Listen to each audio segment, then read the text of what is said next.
Hey there, and welcome to another shrink-wrapped book review. I am your host, Jonathan Jaha Lee, I'm a psychiatrist, and trying to start this YouTube channel just sort of share some of the things that I've been reading.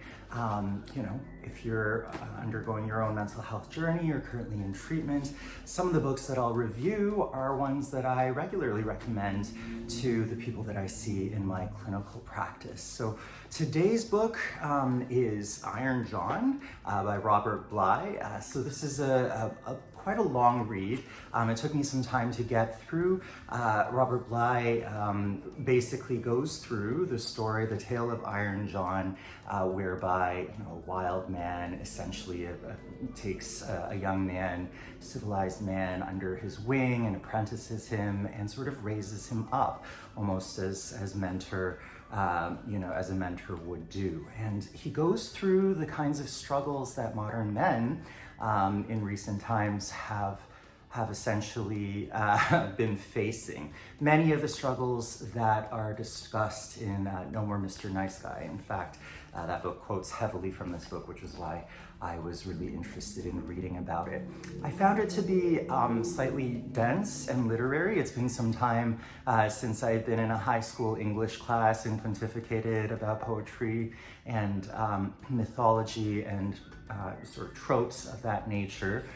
But in the end, what I took away was that I think men and masculinity, there's a lot of verbiage around it now in a society, and while I believe that feminism and egalitarianism has really brought some important truths to life and injustices to light, in some ways I think men have also been shortchanged in the sense that it is hard for us to find those safe, wise, but also somewhat wild and strong, grounded mentors in our lives, both to walk us through the inevitable chaotic ups and downs of life circumstances, and also the wisdom in how to handle our own day-to-day emotions and to regulate the same.